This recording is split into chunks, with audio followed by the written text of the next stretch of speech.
قال المصنف الإمام الشيخ عبد الله بافضل رحمه الله تعالى ونفعنا به وبعلومه وبعلوم مشايخنا وبعلوم أسرار الصالحين آمين إلى أن قال والجاري كالراكد والكلتان 500 رطل بالبغدادي تقريبا فلا يضر نقصان رطلين ويضر نقصان أكثر وقدرهما بالمساحة في المربع ذراع وربع طولا وعرضا وعمقا وفي المدور كالبئر ذراعان عمقا وذراع عرضا وتحرم الطهارة بالماء المسبل للشرب.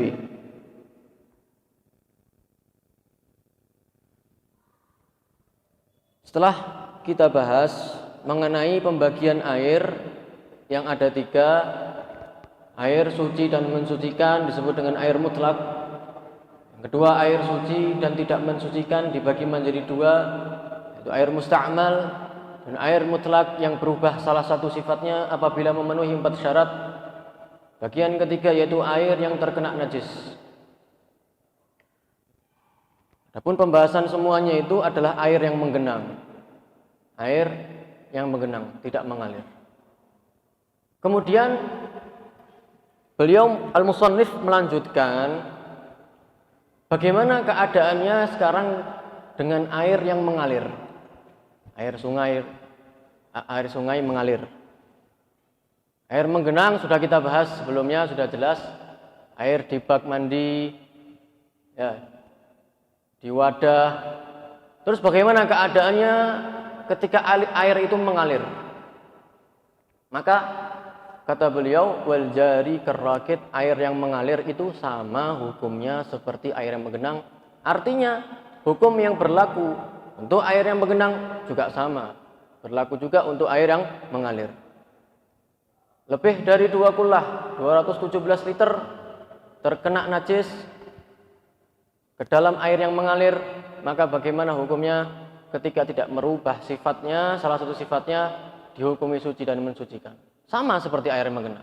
Apabila berubah salah satu sifatnya, maka dinyatakan air itu air yang mutanajis, tidak bisa digunakan untuk bersuci. Terkena benda yang suci, benda kopi, bubuk kopi, apabila air mengalir itu terkena bubuk kopi sampai merubah salah satu sifatnya dan memenuhi 4 syarat, maka sama hukumnya seperti air yang menggenang yang sudah kita bahas, bahwa air tersebut bukan dinamakan air mutlak lagi, namun masuk ke bagian yang kedua, suci namun tidak bisa untuk mensucikan. Nah, sekarang ukuran banyak dan sedikit itu untuk air yang mengalir itu bagaimana? Air sungai misalkan yang mengalir, apakah dari pojok ke pojok? Tentunya kalau dari ujung ke ujung tentunya lebih banyak tentunya. Tentunya banyak. Atau ukurannya itu dari gelombangnya. Para ahli fikih mengatakan sebagaimana yang disebutkan di kitab Bughyah Al-Habib Abdurrahman bin Muhammad Al-Mashhur Mufti Tarim, bahwa air yang mengalir ukuran yang dianggap banyak dan sedikit itu dari air yang mengalir adalah gelombangnya. Gelombangnya, bukan jumlah keseluruhannya. Di gelombangnya. Setiap gelombang apabila ukurannya 217 liter berarti banyak gelombang itu. Namun apabila kurang dari 217 liter berarti masuknya ke air yang sedikit.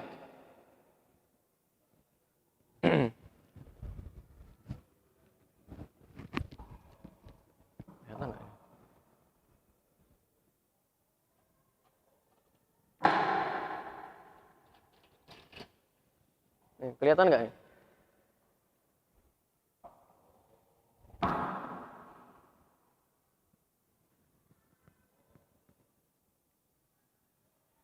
Biar kelihatan.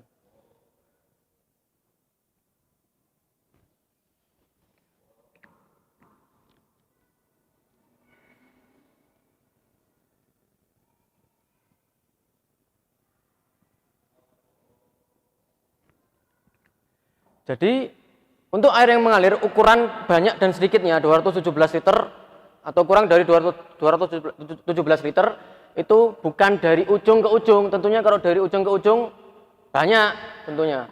Tapi yang dimaksud adalah gelombangnya. Nah, ini gelombangnya itu berapa? Apakah 217 liter atau kurang? Nah, jadi seperti itu. Sehingga tadi kata musannif hukumnya sama seperti air yang menggenang. Jadi seperti ini. Sehingga menghasilkan seperti ini. Apabila gelombangnya itu lebih dari 2 kullah, apabila gelombangnya itu banyak, artinya 217 liter atau lebih. Ini yang pertama, kedua, ketiga ya misalnya. Ya. Sekarang seandainya air yang mengalir ini terkena najis. Dan najisnya itu mengalir. Ya. Ini mengalirnya ke sini ya. Mengalirnya ke sini. Sudah sampai sini najisnya. Belum sampai yang ketiga ini. Sekarang pembahasannya apabila air yang mengalir ini sudah kita ketahui bahwa ukurannya itu bukan dari ujung ke ujung tapi dari gelombangnya. Jadi setiap gelombang ini memiliki hukum sendiri, 2 kullah, 2 kullah, 2 kullah. 217 liter, 217 liter, 217 liter atau kurang. Bukan jumlahnya dari ujung ke ujung. Apabila misalkan setiap gelombangnya itu 217 liter atau lebih, anggap aja 300 liter lah. Ini 300 liter, 300 liter, 300 liter. Terkena najis yang mengalir. Bukan diam najisnya mengalir dari sini ke sini. Air banyak 217 liter atau lebih.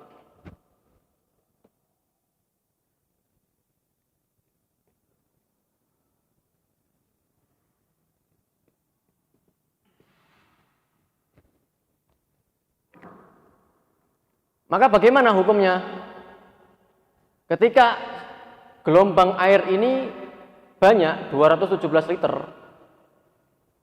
terkena najis ini, air sungai ini misalkan mengalir sini sudah sampai tengah ini, maka hukumnya sama seperti air menggenang. Kalau merubah salah satu sifatnya bagaimana? Najis berarti, karena ini najis. Kalau tidak merubah sifat-sifatnya berarti suci dan mensucikan. Maka bagaimana hukumnya? Oh, misalkan kita anggap saja ya, misalkan ini merubah. Oh, ini berubah ini warnanya. Ya. Tai kucing misalkan sampai berubah warnanya menjadi kuning. Nah, ini mengalir ke sini, maka bagaimana? Ini najis. Ini najis. Ini suci. Belum kena. Belum sampai sana soalnya. Ya, belum sampai sana. Namun apabila tidak merubah sifat-sifat air, artinya warnanya, rasanya, baunya seperti air, nah, maka sama seperti hukumnya, sama seperti air yang menggenang. Ya suci. Jelas?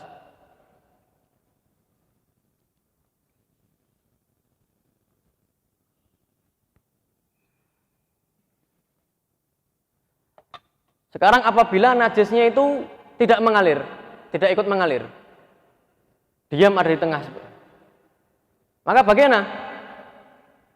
Sama juga seperti air menggenang. Berarti yang kita hukumi yang sini. Adapun sini sudah kita hukumi suci. Ini jelas sucinya. Hukumnya bagaimana? Dilihat kalau merubah sifat-sifatnya, salah satu sifat air najis. Namun apabila tidak merubah sifat-sifatnya air suci. Jadi ini dilihat dari segi sifatnya. Berubah apa enggak? Berubah najis, kalau tidak berubah suci. Sekarang airnya sedikit.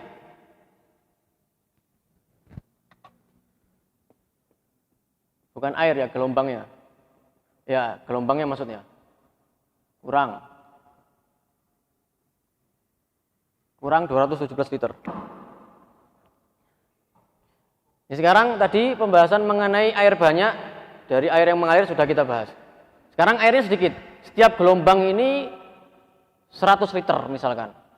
Setiap gelombang air ini 100 liter. Nah, maka bagaimana hukumnya? Sama seperti air yang mengenang yang sedikit. Apabila kemasukan najis langsung dihukumi. Nah, air sedikit kalau kemasukan najis walaupun tidak merubah sifatnya langsung dihukumi najis. Maka bagaimana? Apabila najisnya itu ikut mengalir dengan air, maka bagaimana hukumnya? Gelombang yang pertama, walaupun tidak merubah sifat-sifatnya, langsung kita katakan najis. Ini najis, walaupun tidak merubah sifat-sifatnya. Yang ini suci.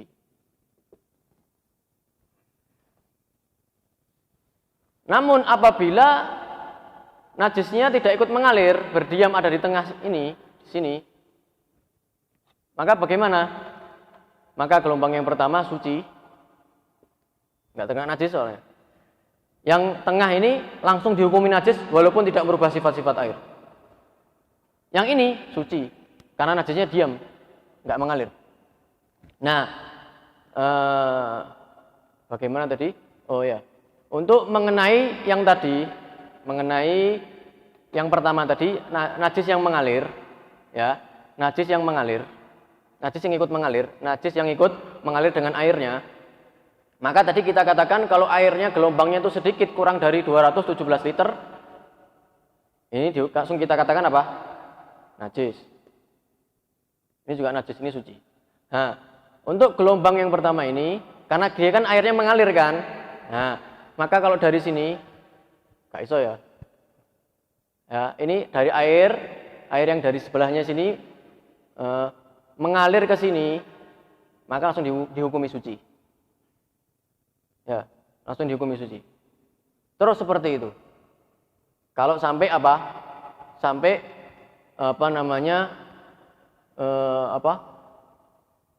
tidak merubah sifat-sifat air. Artinya yang tadinya misalkan ini berubah warnanya, setelah terkena gelombang yang sebelumnya menjadi putih kembali. Nah, suci berarti. Terus seperti itu. Jelas?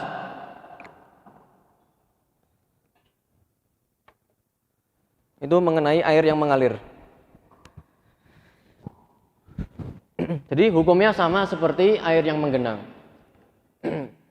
Cuma perbedaannya hanya yang dianggap itu gelombangnya, bukan dari ujung ke ujung, dari seluruhannya.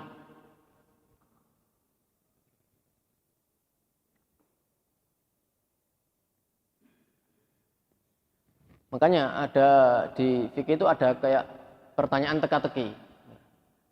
Kita punya air, ya, airnya lebar, ya. Panjangnya berkilo-kilometer misalkan, lebar berkilo-kilometer. Namun air itu najis, terkena suatu najis dan menyebabkan air itu najis. Apa air tersebut? Jawabannya apa? Yaitu air yang mengalir. Air yang mengalir. Walaupun sangat panjang, sangat lebar, tapi yang dianggap bukan dari ujung ke ujung, yang dianggap apa? Gelombangnya.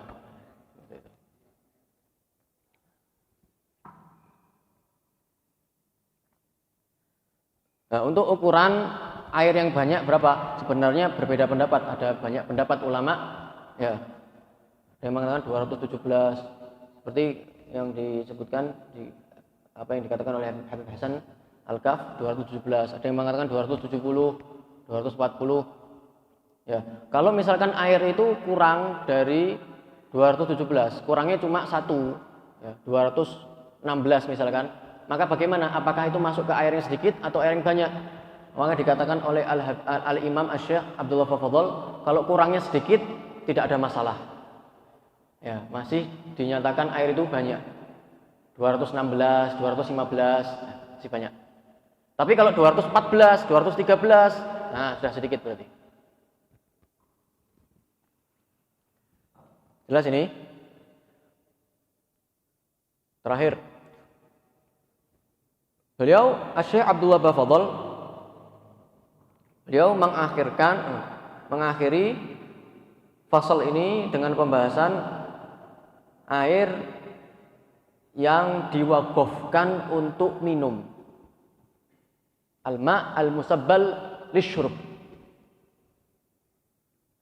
Ada air ini diwakafkan, diperuntukkan, diwakafkan untuk apa? Untuk minum. Untuk minum hewan, untuk minum siapapun yang ingin minumnya. Khusus untuk minum. Wakafnya seperti itu. Saya wakafkan air ini untuk minum misalkan. Untuk manfaat minum. Maka bagaimana bersuci dengan air tersebut? Menggunakan air tersebut untuk wudu atau menggunakan air tersebut untuk mandi besar? Bagaimana hukumnya? Haram alif mim. Haram. Tidak boleh. Hukumnya apa? Haram.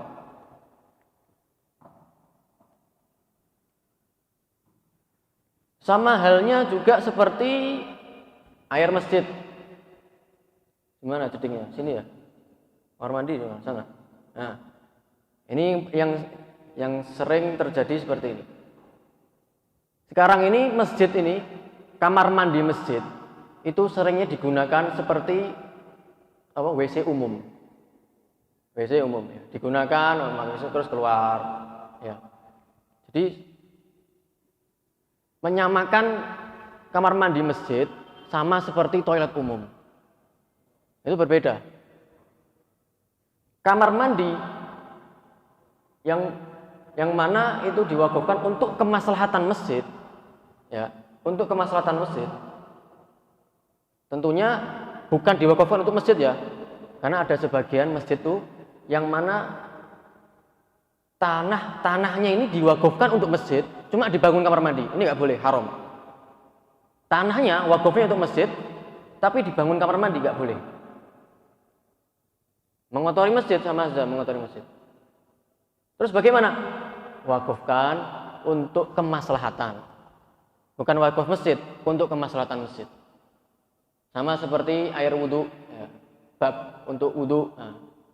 Nah, biasanya orang-orang itu masuk masjid ya, kebelet kencing masuk masjid, masuk kamar mandi, langsung keluar. Nah, ini bagaimana? Menggunakan fasilitas masjid. Menggunakan kamar mandi yang mana itu untuk kemaslahatan masjid. Maka hukumnya adalah haram. Hukumnya haram, sama seperti pembahasan ini. Terus bagaimana? Apakah kita nggak boleh menggunakan fasilitas masjid? Boleh, asalkan bayar. Bayar. Karena itu untuk fasilitas masjid. Kamar mandi ini diperuntukkan untuk apa? Airnya untuk apa? Untuk kemaslahatan masjid. Maka bayarnya dengan sesuatu yang berhubungan dengan masjid. Dengan apa?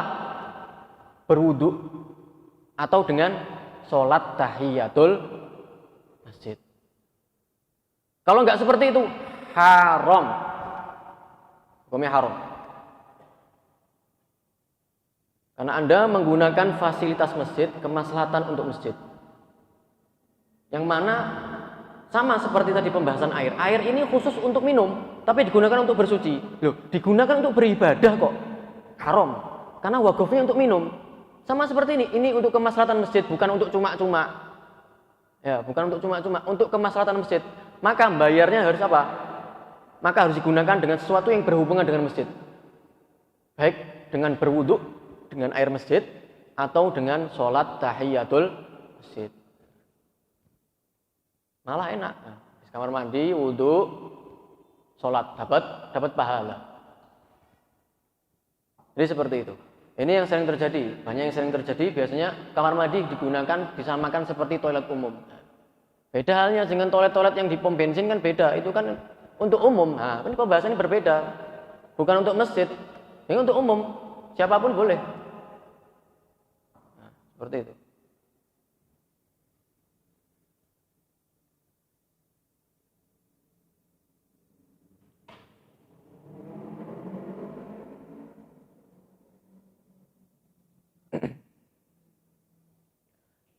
Lah terus bagaimana hukumnya tadi?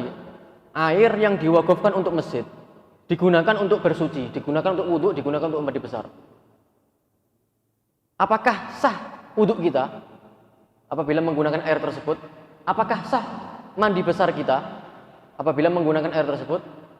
Tetap dihukumi sah, namun haram.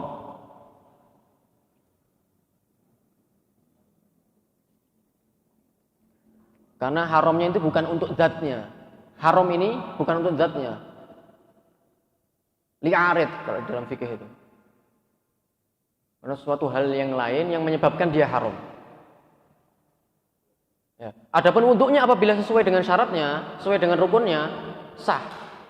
Namun yang menyebabkan haram apa? Bukan zatnya, tapi sesuatu yang lain karena dia diwakafkan untuk minum. Sama halnya ya, seseorang sholat nyolong di pasar Johar, nyolong baju digunakan untuk sholat. Sah nggak sholatnya? Sah. Cuma haram. Loh, kok sah kok haram? Ya sah. Haramnya karena haramnya bukan karena zatnya. Sholatnya sah karena sesuai dengan rukun dan syaratnya. Tapi haramnya li'arid karena sesuatu yang lain, sesuatu yang baru. Yaitu karena ya baju mencuri ya, baju orang lain tanpa seizinnya. Nah, seperti itu. Tetap dihukumi sah, cuma berdosa. Buat apa? Buat apa?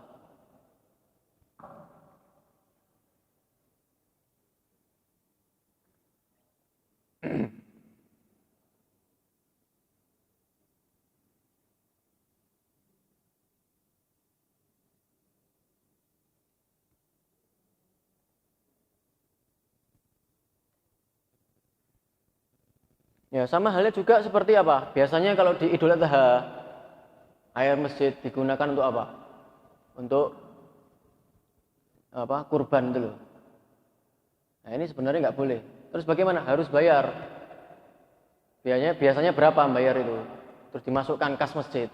Harus seperti itu. Karena ini bukan untuk kemaslahatan masjid. Bukan untuk kemaslahatan masjid. Wedhus masuk kemaslahatan masjid. Bukan. Berkurban bukan untuk kemaslahatan masjid.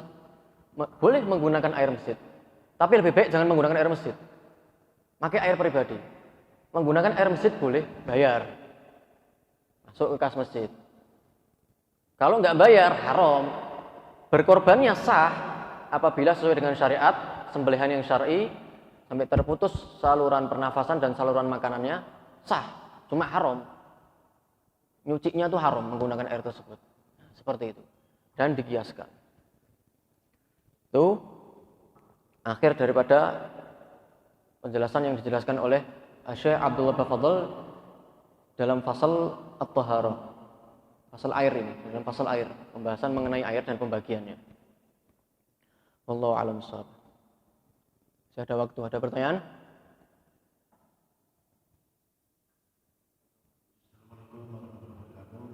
Waalaikumsalam.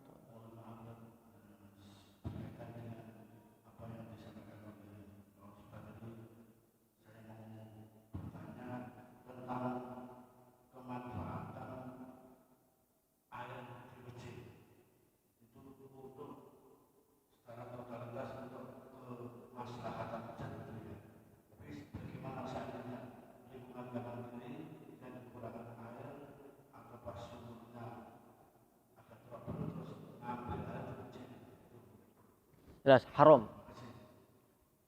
Awal kita katakan apa? Enggak boleh. Tidak boleh. Haram. Itu bukan untuk kemaslahatan masjid. Bukan untuk kemaslahatan masjid. Ya boleh membantu, baik membantu. Cuma caranya salah. Ya, jangan pakai fasilitas masjid. Ya pakai air rumahnya jenengan ya. Atau air rumah yang lain kerjasama. Ya. Jangan pakai fasilitas masjid, haram. Tidak boleh. Kecuali tadi Anda bilang bayar.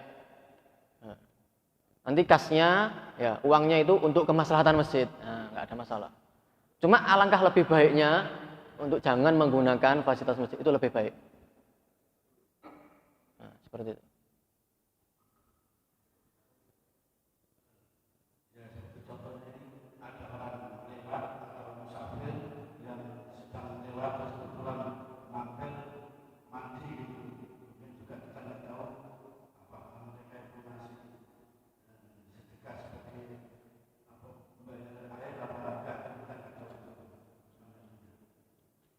Tadi itu. Ya mungkin dia nggak bayar, cuma dia sholat ya mungkin. Ya. Kalau nggak usah dijaga, biarkan. Itu kan urusannya dia dengan Allah. Urusannya dia dengan Allah. Karena tadi kan nggak harus bayar. Sholat itu kan termasuk juga salah satu untuk membayar dengan apa? Sholat. Karena itu untuk persyaratan masjid, menggunakan air. Harus bayarnya dengan sesuatu yang berhubungan dengan masjid, melaksanakan sholat, ya, seperti itu. Ya.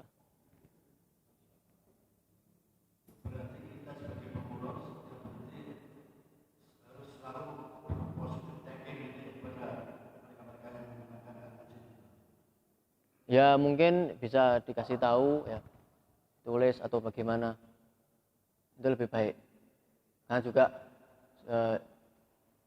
pertama juga untuk mengingatkan, yang kedua kita juga itu dakwah namanya. Ya, tidak membiarkan orang lain terjerumus di dalam kemaksiatan. Oh, dapat 2 pahala, insyaallah.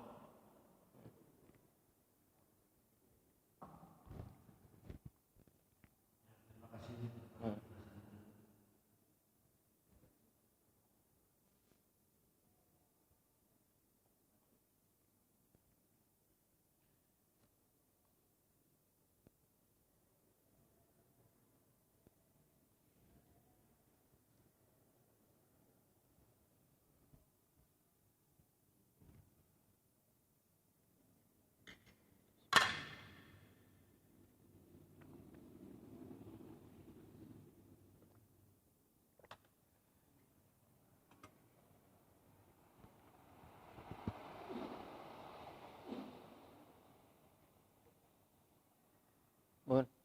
Ada lagi yang bertanya?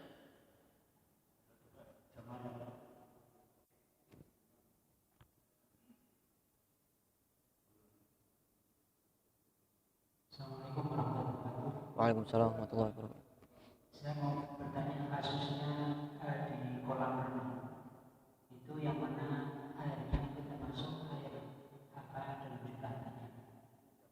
Kalau ada seorang yang berenang, terus mungkin karena tidak nahan pipis, kencing di kolam renang.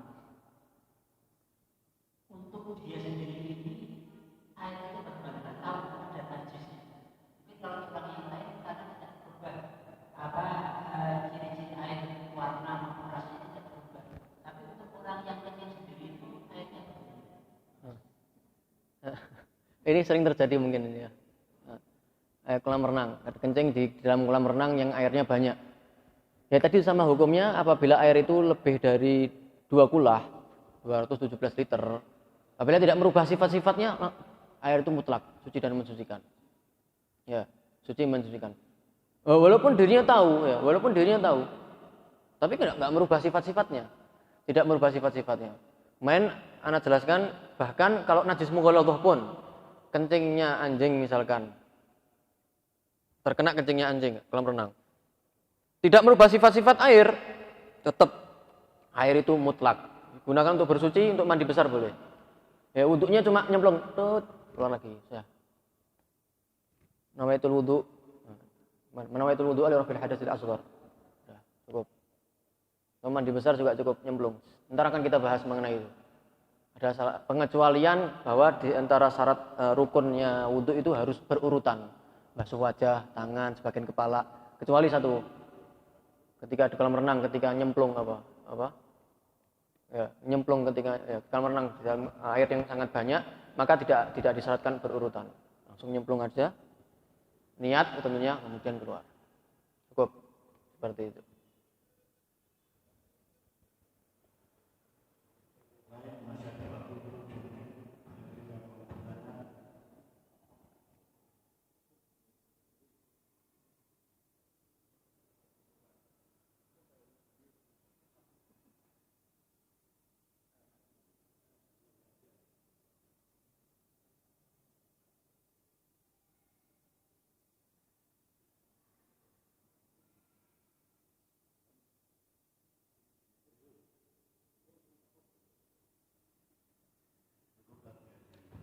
Nah,